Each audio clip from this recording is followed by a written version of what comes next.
Hoje, como sabem, vamos até Praga e Budapeste. Atrás de mim já se vê uma imagem de Budapeste, magnífico, aliás, deste magnífico parlamento que é o Parlamento da cidade de Budapeste. Portanto, hoje vamos até Praga e Budapeste. Quem nos vai levar é o Gonçalo Lucena. Apertem os cintos e vamos até Praga e Budapeste. Gonçalo, a audiência é sua. Obrigado, Cristina. Muito boa tarde a todos. Obrigado pela vossa presença. Conforme foi explicado, vamos hoje então falar de Praga e Budapeste. Vamos falar um pouco deste tipo de produto turístico que, por vezes, é um pouco esquecido, digamos assim, nas agências, mas que nos tempos que correm pode ser uma excelente aposta. Refiro-me, claro, aos tempos de Covid que andamos a passar e todas as restrições que temos hoje em dia. Refiro-me a este tipo de circuitos. São circuitos chamados city breaks, ou se quisermos manter na língua portuguesa, uma escapadela, um fim de semana comprido, longo, nas belas cidades europeias. Hoje, especificamente, como já foi dito, vamos para Praga e Budapeste. Algumas das vantagens que existem para este tipo de destinos, especificamente agora nos tempos que vivemos hoje em dia, é que são destinos seguros para se viajar, são destinos muito económicos, face àquilo que existe no mercado. Os voos são diretos e de curta duração, estamos a falar de voos para aqui de 3 horas e meia, 3 horas e 15 minutos, sensivelmente, e para além de todo o património cultural, histórico e natural, que é impossível, fica indiferente também a beleza. Vamos então falar um pouco de Praga e Budapeste. Vamos começar então por Praga, está bem? Isto, atenção, Praga e Budapeste, mas são dois circuitos completamente distintos. É um circuito com datas para Praga e outro circuito para Budapeste, que no final, depois então, a Cristina apresentará as datas e valores e todas aquelas partes técnicas que vocês têm curiosidade também. Vamos então seguir. Então, algumas informações gerais em relação à República Checa. Uma população total de 10,65 milhões de habitantes, com uma densidade populacional mais ou menos 134 habitantes por quilómetro quadrado. A capital é Praga. O país tem uma área de sensivelmente 79 mil quilómetros quadrados e o idioma oficial, como vocês sabem, é o checo. Diferenças horárias.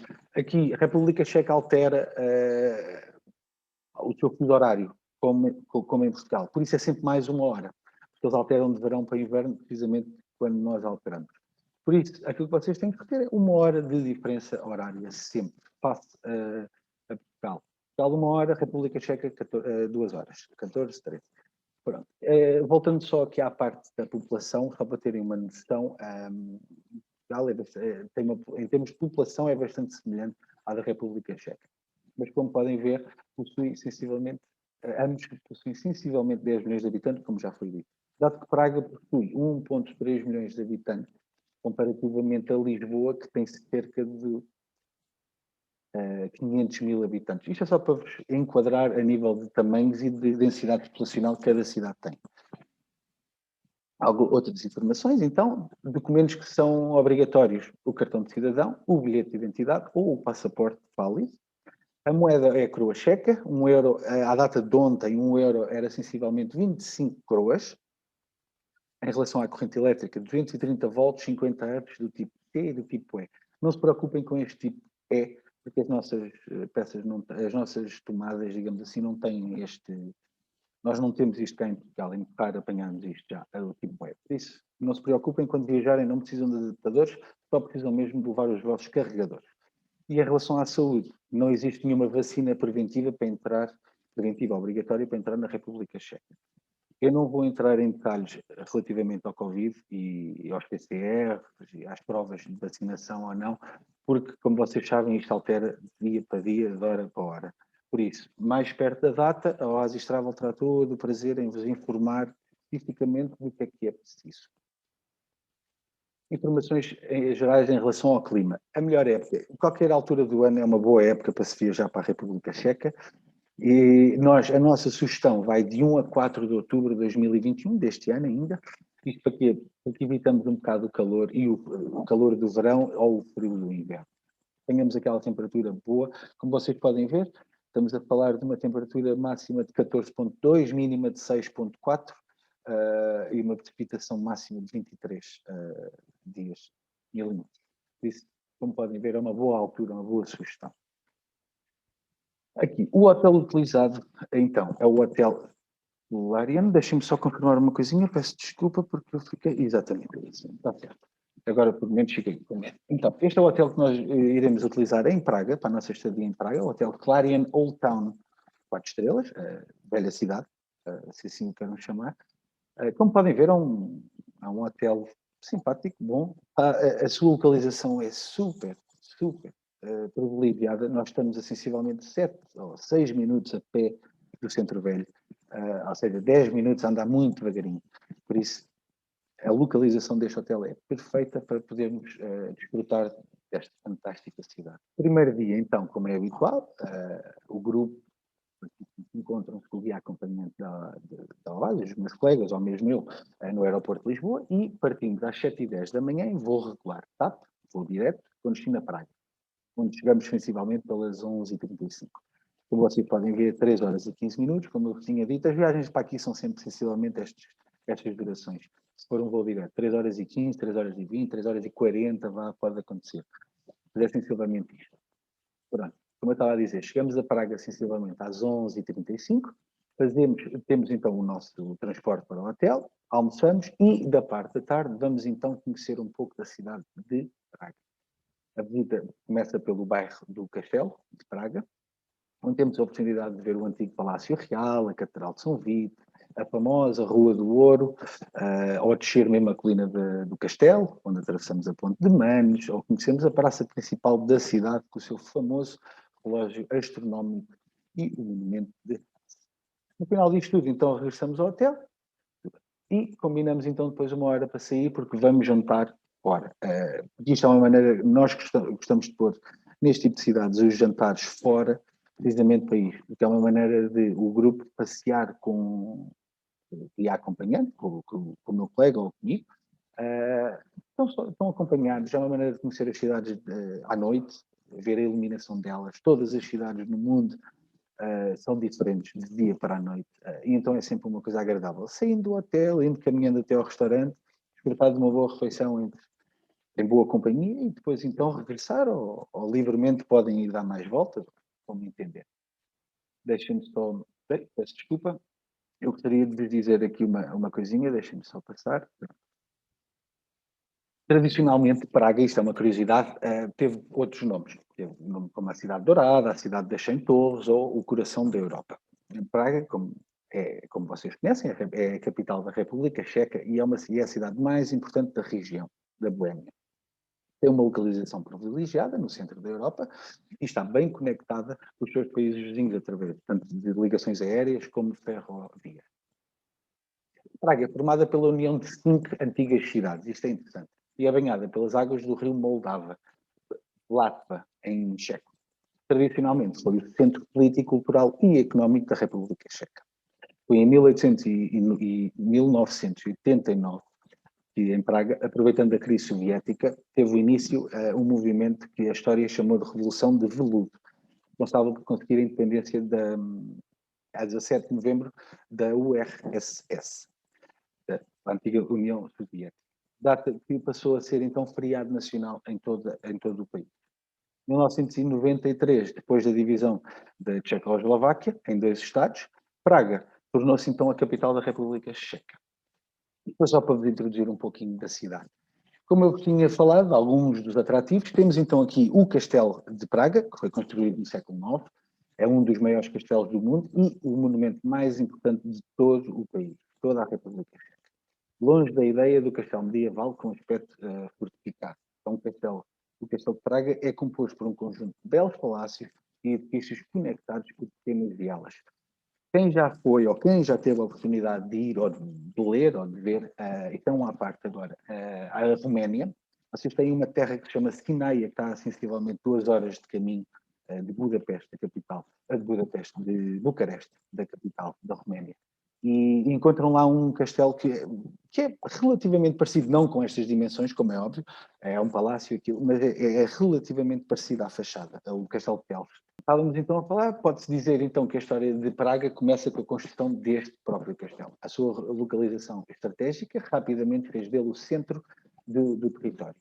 além de ter sido a residência dos reis da Boémia, da região da Boémia, desde a sua fundação pelo príncipe Boris. Em 1918, o Castelo de Praga, então, tornou-se a residência do Presidente da República Tcheco. Desde então, o Presidente tem ali o seu escritório também. Dentro do bairro, digamos assim, do Castelo, sim, pode-se chamar, porque isto, tem o bairro do Castelo de Praga. Encontramos, então, a Catedral de Vito, a Rua do Ouro, que faz a conexão quando se sai, ou então o antigo Palácio Real. Passarei então à frente. Isto é uma imagem, eu não vos mostro a parte de fora, mas depois ou mais à frente já vemos um vídeo onde poderão ver a parte de fora. Mas eu acho que a parte bela é mesmo o interior da Catedral de São Vito, como vocês podem ver, está completamente forrada por tanto frescos como vitrais. A Catedral de Vito, isto eu gostaria de salientar que nós temos a entrada incluída, como é óbvio, desta visita. A sua construção começou em 1344, por ordem de João de Luxemburgo, e de várias épocas e arquitetos diferentes. Foi terminada finalmente entre os séculos XIX e XX. A Catedral de São Vito abriu as suas portas ao público no final de 1929. Uma das melhores vistas de Praga, que se pode encontrar em Praga inteira, para mim a melhor de todas, é precisamente a subir à torre da Catedral, que nos dá uma vista fabulosa. Temos então a Rua do Ouro, que eu vos tinha falado. Esta rua é uma rua bastante pitoresca, digamos assim. Isto que vocês estão a ver é praticamente a rua toda. A rua é muito pequenina, não é comprida. Faz a ligação. Esta rua, conhecida como a Rua do Ouro ou a Golden Lane, do lado esquerdo, que é ocupada por casinhas floridas, que foram construídas nos muros do castelo. Estas casas, então, construídas no final do século XVI, serviam como residência para os 24 guardiões que existiam no castelo. Um século mais tarde, depois de serem construídas, uma associação de ourives ocupou estas casas e decidiu modificá-las, tornando então isto a Rua do Ouro ou Golden Lane, como eu já vos tinha dito. Durante vários séculos, estas casas serviram de suas residências, serviram para as suas residências e para as suas famílias, como é óbvio. Já no século XIX, então, foram habitadas por mendigos e delinquentes, infelizmente, mas mais tarde, no século XX, então, os imóveis foram todos recuperados e hoje em dia servem de lojas, a lojas de produtos típicos, cristais, marionetes e todo o tipo de artesanato típico da República Checa e especificamente de Praga. A Rua do Ouro é especialmente conhecida porque na casa número 22 viveu Franz Kafka, um dos escritores mais influentes do século XX, entre 1916 e 1917. Passando então para o segundo dia, isto depois no final, deixem-me só voltar aqui atrás, peço desculpa. Nós então depois faremos todas aquelas visitas e iremos regressar ao final do dia para o hotel, onde voltaremos a sair novamente para jantar em restaurante local. O segundo dia então, vamos guardá-lo, vamos reservá-lo, vamos sair de Praga e percorrer sensivelmente 120 km para conhecer a bela da terra de Karlovy Vary. Isto é uma terra muito pitoresca, como vocês podem estar a ver pela imagem. Vou-vos dar outra imagem aqui. Como vocês podem estar a ver, isto é uma imagem, é uma terra muito para convida ao passeio. Assim, comer um café, beber um café, comer um gelado, passear, falar, rir, desfrutar. É este tipo de cidade pitoresca. Eu gosto mais de chamar isto aldeiazinhas, mas ela é uma cidade mesmo. Pronto, como eu estava a dizer, então, vamos dedicar o dia a conhecer esta bela cidade. Está localizada a 120 km de Praga, como eu já vos tinha dito. Está localizada num vale rodeado por montanhas. Durante o trajeto, uma coisa muito interessante é que vamos poder ser surpreendidos com a pitoresca paisagem da parte ocidental do país, onde é muito típico encontrarmos plantações de lúpulo. Aqueles que não sabem, o lúpulo é a matéria-prima, é a matéria principal usa para se fazer cerveja. E para quem não sabe também, dos povos que mais bebem cerveja no mundo é precisamente os checos. Apesar de não serem os povos mais populares, são os povos que bebem mais cerveja per capita por ano. É apenas uma curiosidade. Pronto. Karlovy Vary foi fundada pelo rei checo Carlos IV em 1357. Esta famosa cidade balnear da região da Boémia é o segundo destino mais turístico do país. Principalmente pelas suas famosas fontes termais, lá está, e que são aproveitadas desde sempre para diferentes tratamentos. Hoje em dia, atualmente, só uma pequena parte, existe Existe uma grande comunidade não é comunidade que eu quero dizer, ou seja, isto é um fim de interesse especificamente para os russos também, que vêm precisamente para aqui para usufruir das termas. Eles vêm mais de inverno, nas épocas frias, isto para eles é quente, este país para um russo é quente, então vêm muito para aqui de inverno para desfrutar das termas e passear. Não podemos deixar, como é óbvio, de visitar as famosas 12 pontes termais que estão espalhadas pela cidade, o Museu dos Cristais Musar, temos entrada incluída, ou então o Museu Bercherovka, que também temos entrada incluída. Isto é uma bebida típica, tradicional e típica, bastante típica desta terra, que dizem ter sido criada aqui mesmo. É um licor de ervas e que reza a história, isto é daquelas coisas que não se sabe se é verdade ou não, mas que apenas 2 pessoas no mundo conhecem a receita dos 30 ingredientes que constituem este licor. É um bocado como a Coca-Cola, só muito poucas pessoas conhecem a receita real daquilo. Já tentaram replicar, mas sem sucesso, aparentemente. No final, então, deste dia todo, regressamos, então, até Praga, novamente, onde vamos, então, descansar. Uma coisa, este dia foi pensado para maior conforto de todos, então o jantar neste dia será posto no hotel. Voltaremos então a Praga, como já estava. Vamos guardar o terceiro dia então para continuarmos as visitas da cidade de Praga. Com um especial interesse no bairro Mala Strana, que traduzido seria algo como Cidade Baixa, a Igreja do Menino Jesus ou a Praça Velha da cidade, onde encontramos o mundialmente conhecido relógio astronómico, meteorológico, como eu já tinha falado há pouco.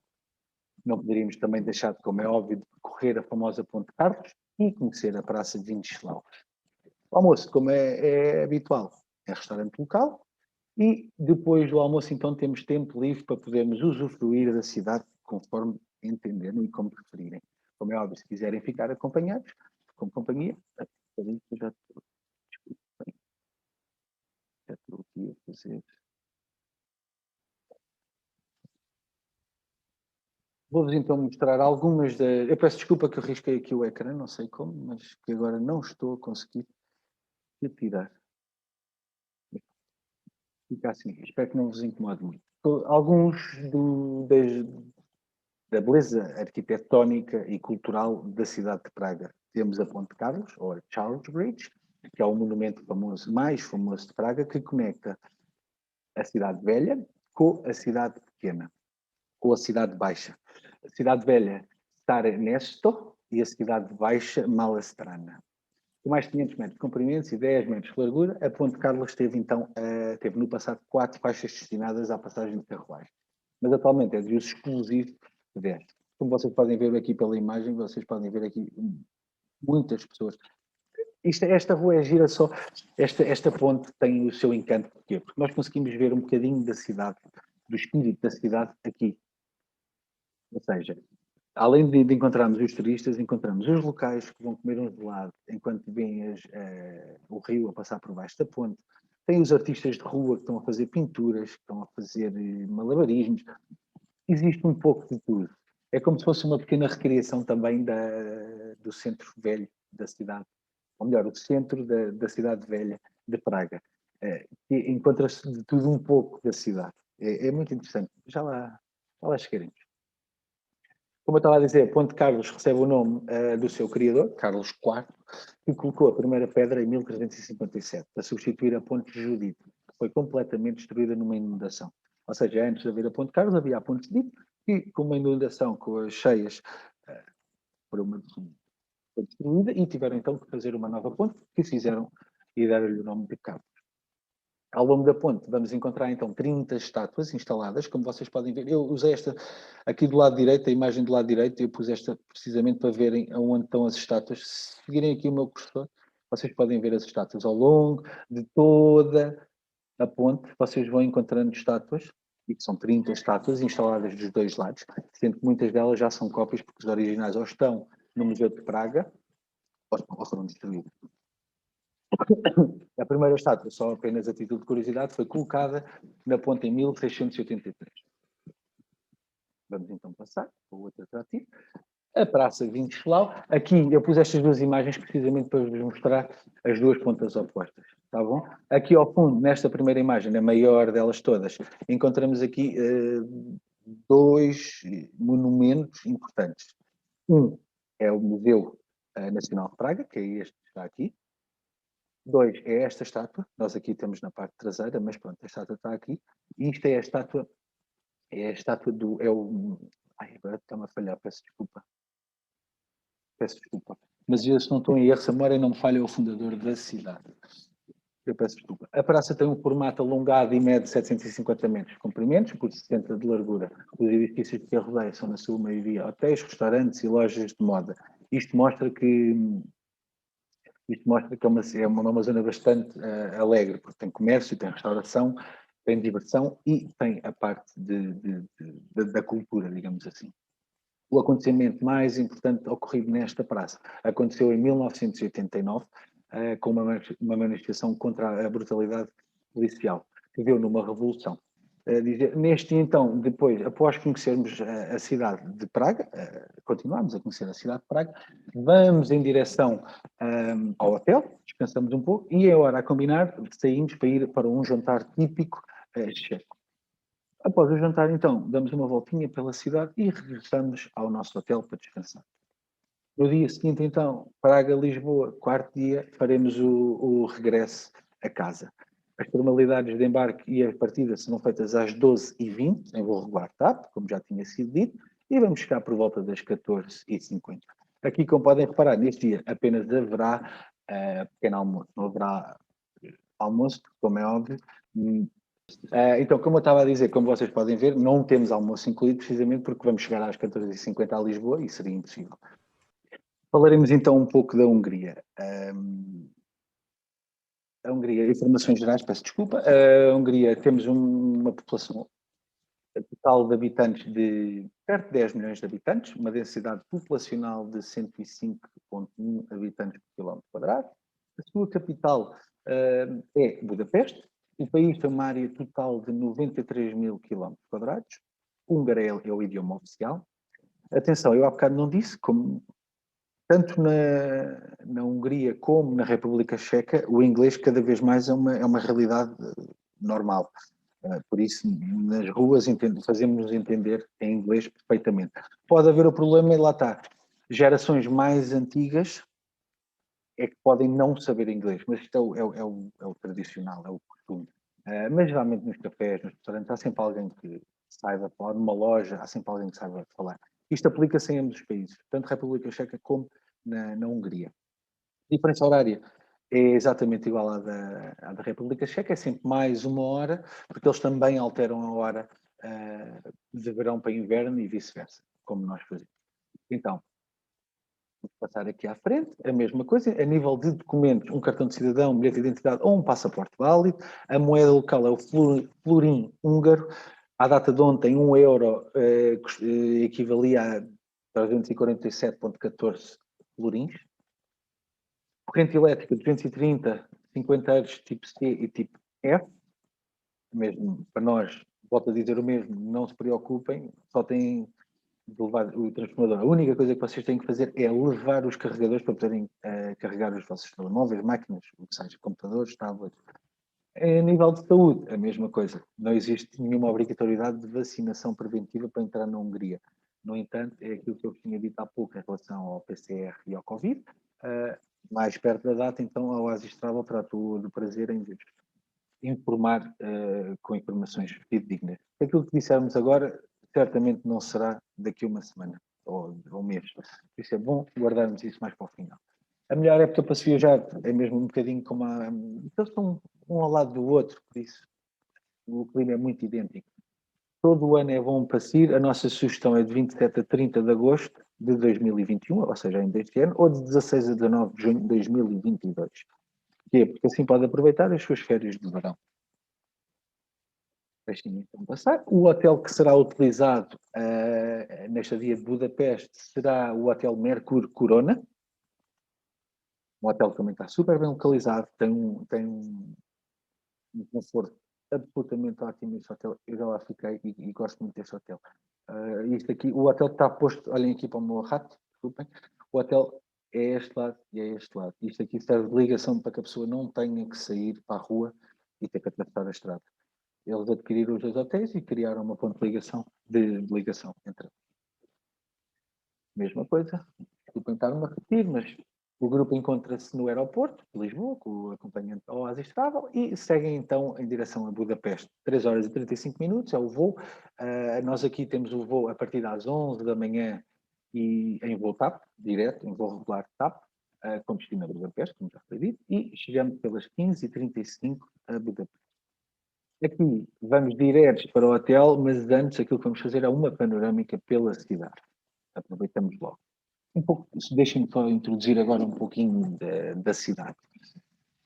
A história da cidade de Budapeste é uma história que liga três cidades. O Buda, a antiga Buda, a cidade alta, situada na margem esquerda do Danúbio, e Peste, a cidade baixa na margem direita do rio. Budapeste é a cidade mais cosmopolita da Europa do Leste. Está repleta de atrações turísticas dotadas de beleza e encanto. Buda é altiva, Peste é plana. Isto eu já depois em imagens já dá para percebermos um bocadinho mais. Mas basicamente o melhor enquadramento que vocês podem ter aqui, a maneira mais fácil que eu tenho para vos explicar é Buda é altiva. Altiva porque queremos sair à noite, queremos um bom restaurante, queremos shoppings, é para Buda que se vai. Okay? Buda é acidentada geograficamente, tem colinas. Peste é plana, é calma, tem espaços verdes, é mais residencial, é mais para se viver e não passar o dia a dia, digamos assim. Os lugares, então, imperdíveis em Budapeste pontilham entre edifícios históricos, igrejas singulares ou os famosos bares ruína, que é muito típico em Budapeste. Bares ruína é o quê? O nome indica tudo, é uma ruína que, basicamente, em vez de estar fechada a apodrecer, o governo cede concessão para que se tornem ou em bares ou em restaurantes. O mesmo acontece, não sei se alguém já teve essa oportunidade, o mesmo acontece no Reino Unido. Não com ruínas, mas com antigas igrejas, e agora estou-me a lembrar numa, não é em Inglaterra, mas é em Dublin, na cidade da Irlanda, o Temple Bar, na Temple Street, conhecida, é uma igreja antiga que tem ainda o seu órgão, mas a meio da igreja tem um balcão gigante onde servem todo tipo de bebidas e refeições e normal. Não sei se concordam ou não, mas isto é uma coisa típica deste tipo desta cidade especificamente. Segundo dia, vou já passar para o segundo dia porque deixaremos a visita de Budapeste cidade mais para o final. Por isso, este é o dia em que nós vamos então partir, andamos poucos quilómetros, que nos afastamos da cidade de Budapeste, a capital, e a primeira paragem será feita numa terra que se chama Szentendre. Isto, foneticamente, para um português, parece Santo André. Nada tem a ver com Santo André, está bem? A terra não se chama Santo André, nem nada que se pareça. Szentendre, calculo eu que seja assim que se pronuncia.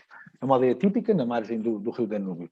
Nesta simpática aldeia poderá conhecer o artesanato húngaro, como é óbvio, ter um belo café, tratar de uma esplanada ou visitar as diversas igrejas ortodoxas que existem nesta cidade. Szentendre é uma cidade húngara do condado que está localizada no condado de Peste, perto da cidade de Budapeste, como eu já tinha dito. Ela é super conhecida também pelas suas galerias de arte e de pinturas e pelos seus museus. Tem um caráter, como vocês podem ver pelas imagens, é muito pitoresco, é muito aldeia antiga, parece que parou no tempo. Isto é super curioso. Isto é um dos sítios que depressa virou eleição para tudo o que é turista da Hungria, de Budapeste. Toda a gente faz questão de vir aqui. Olha, comparativamente seria quem visita Lisboa, tenta sempre ir dar um salto à zona de Cascais, Estoril, Cabo da Roca. É esse tipo de distâncias que estamos a falar e é esse tipo de vivências. Temos então depois da cidade de Szentendre que vamos explorar e passear, temos então a terra, uma cidade que se chama Visgar. Aqui também iremos parar, mas aqui pararemos um bocadinho mais tempo porque iremos ter a nossa refeição, o nosso almoço. Curiosamente, nós aqui é onde conseguimos então ter a famosa curva do Danúbio.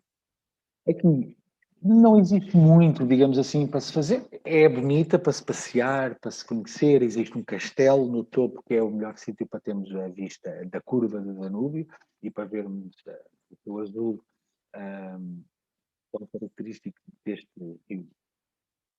O almoço será, então, um almoço num restaurante típico que invoca os períodos da Idade Média, medieval, precisamente porque estamos numa cidade que tem muito património ainda medieval.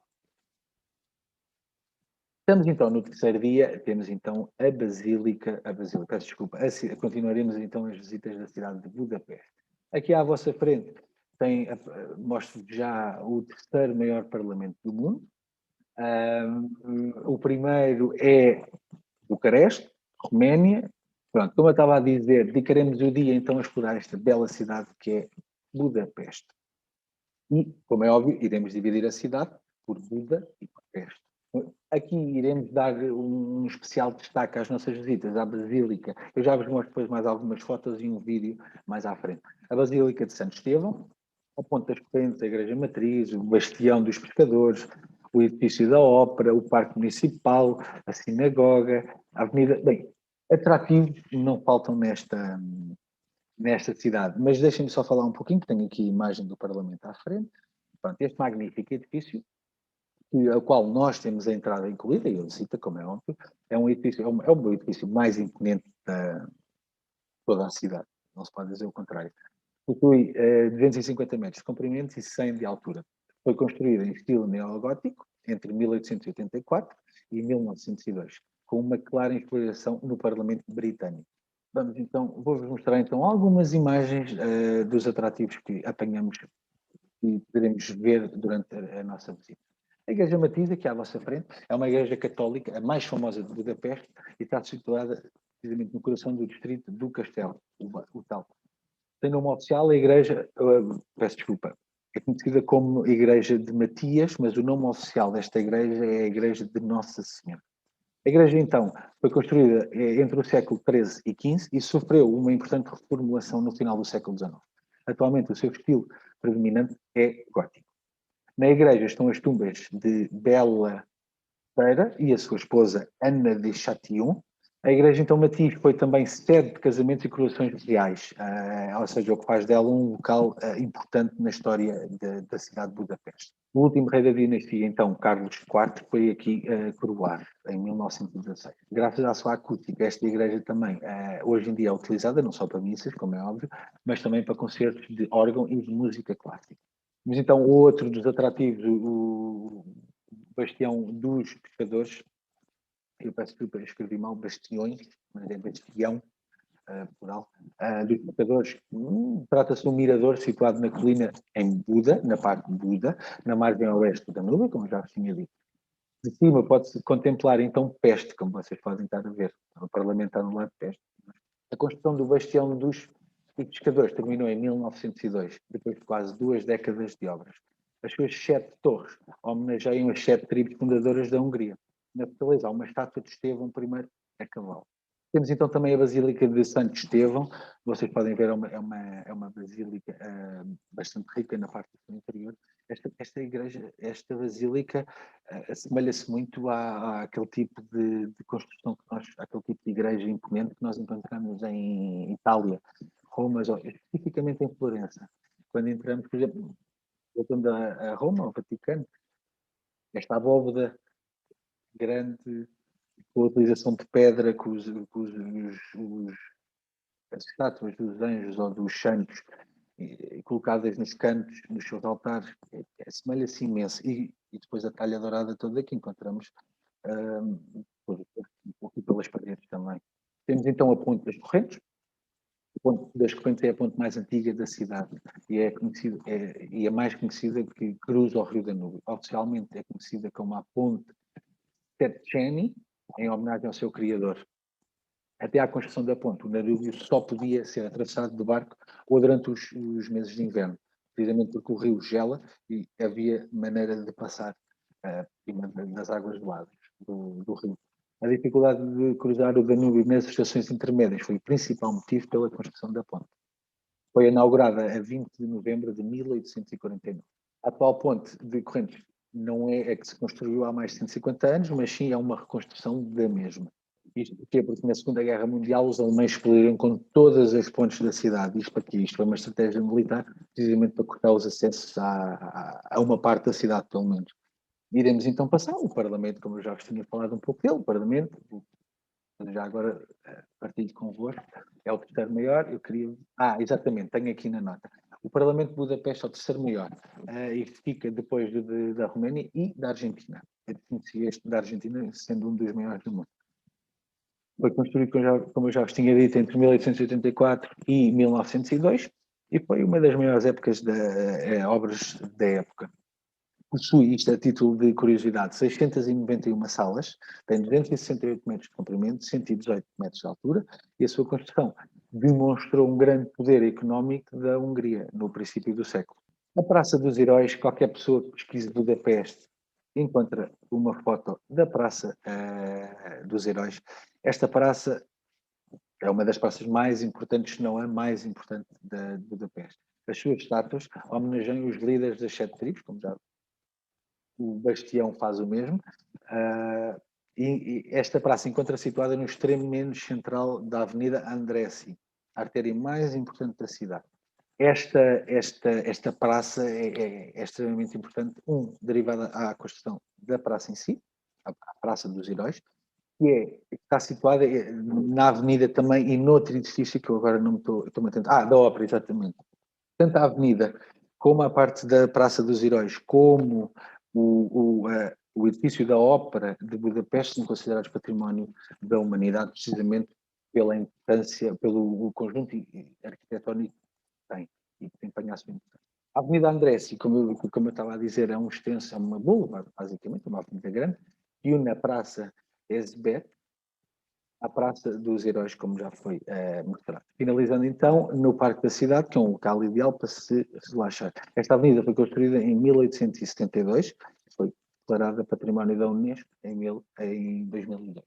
E neste terceiro dia teremos então um jantar com despedida e animação típica húngara. Quarto dia então, nós iremos ter amanhã livre, amanhã é livre, o pequeno almoço está incluído no hotel. Temos amanhã livre para visitas ou explorações, digamos assim, de caráter pessoal. E às 16h20, então, o nosso voo parte de regresso a Lisboa. Chegamos por volta das 19h10. Nós aqui iremos ter que sair sensivelmente em direção ao aeroporto por volta da hora do almoço. Daí não termos o almoço incluído, porque por isso simplesmente não dava. Ou almoçariam por volta das 11 da manhã, que não faz muito sentido, ou então comemos um snackzinho no aeroporto e seguimos a nossa viagem até casa. Eu acho que, se tiverem dúvidas, por favor, coloquem-nas no chat, no bate-papo. Só para terminar aqui a minha parte, em todas as partidas ao Oasistrava, como já é conhecido de todos, pensão completa, um acompanhante ao Oasistrava durante toda a viagem, desde que se reúne convosco em Lisboa até que vos deixa em Lisboa. Para além do seguro normal que nós temos de viagem, temos então outro seguro que é uma cobertura extra por causa do Covid. Os alojamentos, neste caso, são centrais, sim, mas 4 estrelas, não de 5. E nestes dois casos específicos que eu falei, Praga e Budapeste. E as partidas, como vocês sabem, estão limitadas a um máximo de 25 participantes. E, como é óbvio, em todos, sempre que precisarem de falar connosco, disponham. Temos os canais.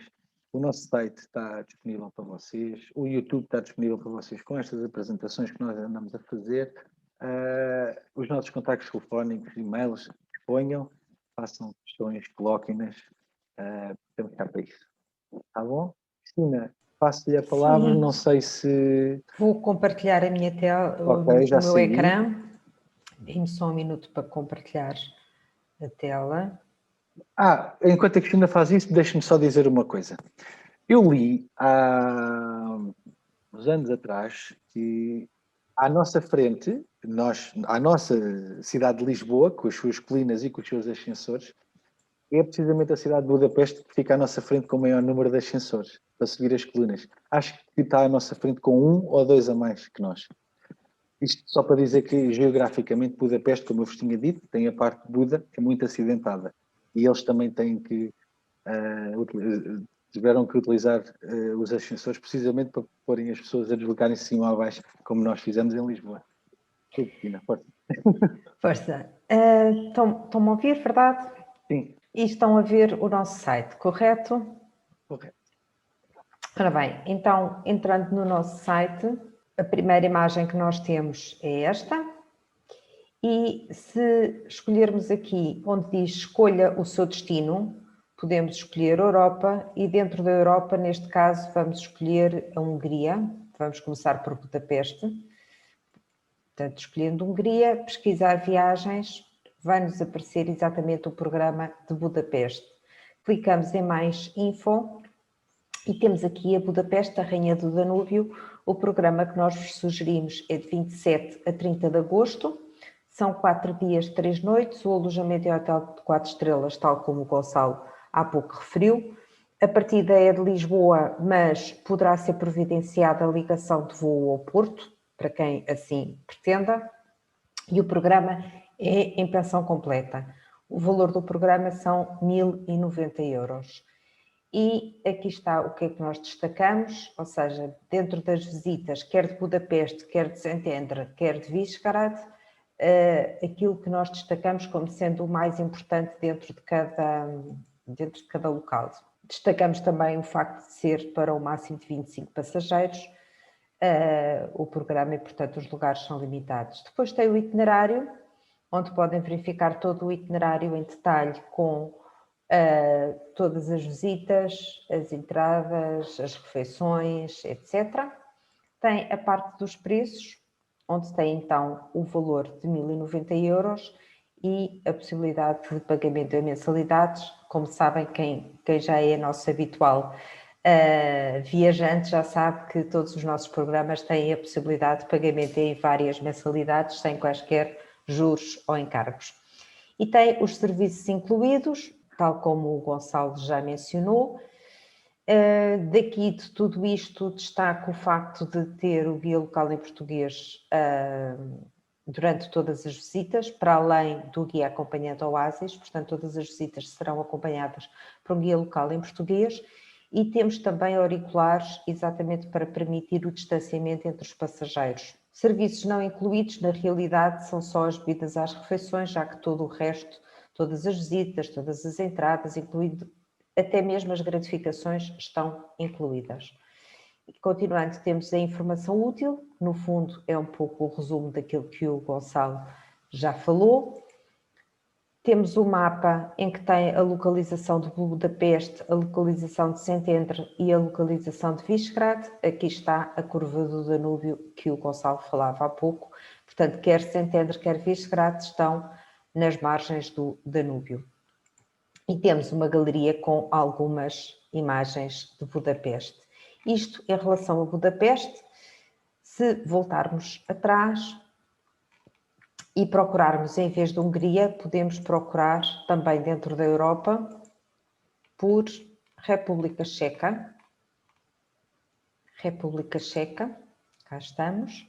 Fazemos pesquisar viagens e aparece-nos então o nosso programa de República Checa. Clicamos em mais info para saber todos os detalhes e cá temos a nossa sugestão, é de 1 a 4 de outubro de 2021. É um programa de 4 dias, 3 noites, com hotel de 4 estrelas, como o Gonçalo mencionou há pouco.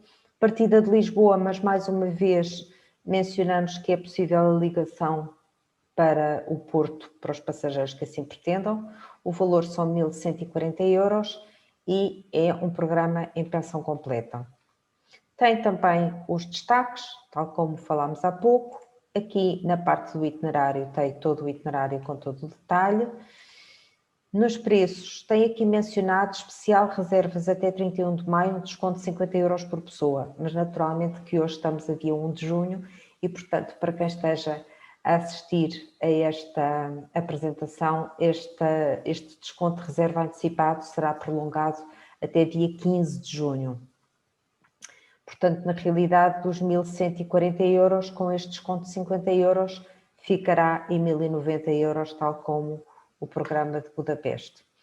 Em termos de serviços incluídos, tal como no programa de Budapeste, está tudo incluído, inclusivamente os auriculares, inclusivamente as gratificações, portanto, só é mesmo necessário em termos de despesas, são apenas as bebidas às refeições. Depois, na informação útil, tal como acontecia no programa de Budapeste, são as informações gerais que o Gonçalo também falou há pouco. Temos, em termos de mapa, a localização de Praga e a localização de Karlovy Vary, que é a cidade que iremos visitar para além de Praga. E na galeria, algumas fotografias de Praga. E com isto termino de vos apresentar dentro do nosso site onde é que podem consultar a informação. Aqui em cima, tal como tenho dito nas outras apresentações, podem ver o programa em detalhe, podem partilhar no Facebook, podem enviar por e-mail para alguém ou podem imprimir o programa. E aqui desde do lado direito podem efetuar o vosso pedido de reserva diretamente para uma das lojas, caso tenham preferência, ou sem preferência, no caso de não terem preferência por nenhuma das nossas lojas e vos seja indiferente. Para a semana cá estaremos, mais uma vez. Na próxima terça-feira vamos até à Bélgica e o país com muitos atrativos, muitas cidades muito interessantes e, portanto, para a semana será a vez de irmos até à Bélgica. Por agora, espero que fiquem bem, fiquem com saúde, que aproveitem ao máximo, aproveitem o feriado de quinta-feira, aproveitem este fim de semana prolongado e cá nos encontramos na próxima terça-feira. Muito obrigada a todos, até para a semana. Obrigado a todos.